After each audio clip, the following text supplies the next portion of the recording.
What's going on, guys? The Comics Kid 2099 here. Welcome to day 30 of the 365-day graphic novel review challenge. Today I want to talk to you about The Essential Spider-Woman, Volume 2.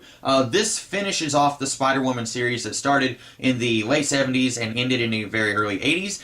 It collects a whole bunch of comics: Spider-Woman issues 26 through 50, Marvel Team Up issue 97, and Uncanny X-Men issue 148. There's a whole bunch of people who put a lot of work into this book. Michael Fleischer, Chris Claremont, Steve Leialoha, Ann Nocenti, Dave Cockrum, Brian Postman, I think J.M. DeMatteis wrote one issue. There's a whole bunch of people who wrote and drew everything that you see right here. And one thing that I really loved about Volume 1 of Essential Spider-Woman was that while the stories were not very good, I really latched onto the character of Jessica Drew.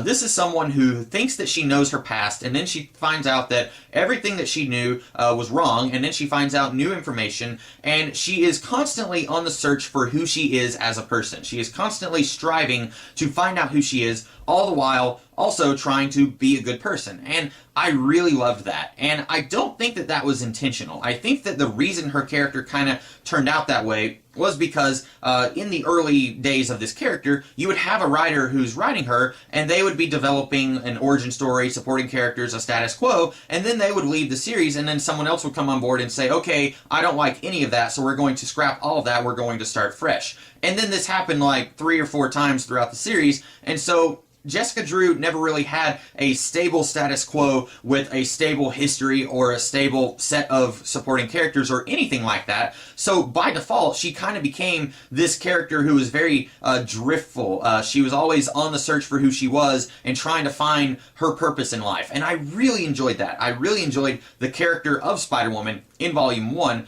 even though the stories themselves weren't very good. Fortunately here, that theme of Jessica constantly searching for herself, it continues, but I do think that for the most part, the stories in this book are a little bit better than the stories in Volume 1. And a lot of that, I'm not going to lie, is because of Chris Claremont. He writes about 1/3 of this book, and I've always been a huge fan of Claremont. I think that his stuff in this book is the best in this entire series, and I am a little bit biased, but I also think that I'm objectively saying that his stuff here is really good. Now we start this book with Michael Fleischer writing, and is continuing with the status quo that we had at the end of Volume 1, where Spider-Woman is a bounty hunter, and she's working with this guy in a wheelchair who's kind of her IT guy, kind of like Oracle from DC Comics, except this was in the late 70s, early 80s, so like 15 years before Barbara Gordon became Oracle. But these guys, they work well together, I think. I really like the status quo that we had here. And then right around the time when Chris Claremont started, apparently he hated this... apparently he hated this status quo, and so he immediately introduces some tension in their relationship, which wasn't there before, and then he gets rid of the wheelchair guy, and then he has Spider-Woman move to San Francisco with her best friend, Lindsay McCabe, who we had never heard of before, and then Lindsay is an aspiring actress, Jessica becomes a private investigator, and then we get a new status quo, where Spider-Woman is constantly fighting Viper. She's worrying about this police detective who she thinks may be involved with the Yakuza, and this detective has a very rocky relationship with Spider-Woman and with Jessica Drew, and then she's got this looming threat of Morgan Le Fay returning. Morgan Le Fay we hadn't seen since like early in Volume 1, but I guess Claremont understood that this series was lacking a lot of really good villains, so that's why he brought Viper, who he had used a little bit in Uncanny X-Men and New Mutants around this time. He brings Viper into the series, and she's a good threat. He handles the ending of that story a little weird, where Viper helps Jessica Drew defeat this demon who had control over Viper and then was wanting control over Jessica Drew. That was really weird. There had been no indication in any comic I had ever read that Viper was being controlled by a demon from Wendigo, so that was a little strange, but other than that, I really liked the on and off that these two had, where Viper, spoilers, Viper is actually Jessica Drew's mom, or at least that's heavily implied. I really like that Viper wants to have a relationship with her daughter, but at the same time she understands that she's gone way too far in the direction of villainy, so she cannot have a relationship with her daughter, so she's also her worst enemy. I really liked all of that. I really liked that Morgan Le Fay was being brought back, I just wish that Chris Claremont had actually done something with that. Because most of the time in Claremont's run on this book, he would just have Morgan Le Fay's ghost be like hovering around saying, "Ooh, Jessica, I'm going to get you," and then nothing ever came of that. But then you've got some really good stuff going on in Chris Claremont's run. I won't spoil all of it. And then Chris Claremont leaves the book. I'm not really sure why. I'm going to guess it's because he had an opportunity to write New Mutants, which started right around the time when he was leaving this book. So I'm guessing that he didn't want to write like 3 books at once, so he wanted to write X-Men and New Mutants, and then he let someone else take on this book. And that someone else was Ann Nocenti. Normally, I'm a huge fan of Ann Nocenti. She wrote the Longshot miniseries in the 80s, and she edited X-Men for a while in the 80s. And I remember reading this article from a Marvel Age magazine that came out around the time when she first started editing X-Men. And from what I read in that article, it sounded like a lot of the cool stuff that I liked from that period of the X-Men kind of came from her editing Claremont. And so I'm a fan of her, but not in this case. Her run on Spider-Woman is not very good. Now, I'm not sure if the book was already destined for cancellation by the time that she came on board, because she was only on like 6 issues of this book. And back then, I'm not sure how long it took them to decide, okay, we're going to cancel this book. But there's a number of things going on here that I just really didn't like. Number one, one thing that was not her fault, she had to tie up the Morgan Le Fay thing. Unfortunately, she waits until the very last issue of the series to do that. And by that point, she's also having to tie up all the plot threads that she had introduced in the series. So she's introducing new characters. She's bringing characters who had been in the series before, like Jack Russell, the Werewolf by Night. She brings him in. She introduces this new villain named, sort of a villain, a misunderstood guy who's just a little angry, named Daddy Longlegs, and he had a really, really stupid origin. But she introduces some new characters, brings in old characters, and then there's this running plot thread where these characters will just vanish before her eyes. And then we find out in the very last issue that there's this guy named the Locksmith who's basically like a Harry Houdini in the modern day, and he's really upset that all of these superhumans are taking away the spotlight from normal people like him. So he and his buddy, who can see 60 seconds into the future, they have decided to start kidnapping all these people only in San Francisco.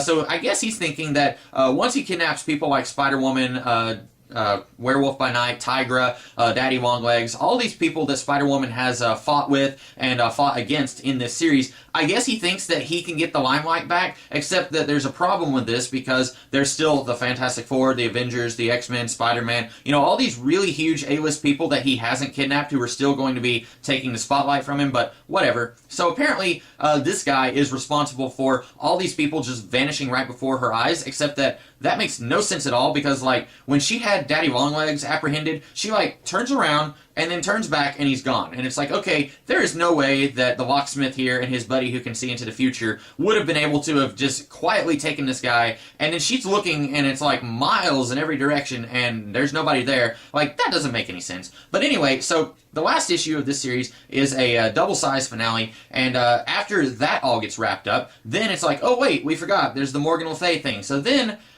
Magnus, who was her magical mentor from like the first 7 issues of her series, he comes back and says, hey, I never told you this, but I'm a ghost, and I need to take you back to the 6th century so that you can fight Morgan Le Fay because she's trying to kill you. And then she's like, oh, hey, how have you been? And he's like, yeah, I'm sorry that I left you so abruptly earlier. I had some things to take care of. And she's like, oh, no, that's cool.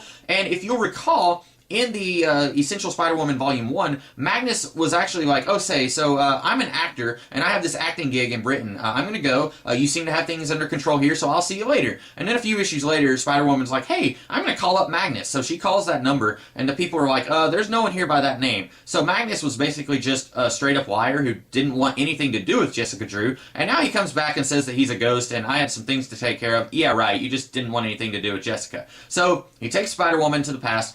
She fights Morgan Le Fay, she kills her, and doesn't seem to have any remorse, even though up until this point, Spider-Woman, I can't talk, Spider-Woman has killed like 1 person in her entire life, and that's really kind of shook her up. In the past, she's tried very hard not to kill people, but she kills Morgan Le Fay, doesn't seem to care. They go back to the present day, and then her body is dead. And then she's like, well, Magnus, I have an idea. How about you make everyone who ever knew me forget that I existed? And that's how the series ends. And then Magnus is like, okay, I'm going to take you to the spirit world, I guess? I don't know. But that's how the book ends. And on top of that all just being like really messy writing. I just don't think that Ann Nocenti had a really good handle on the character of Jessica Drew. She sounded really weird when Ann Nocenti wrote her.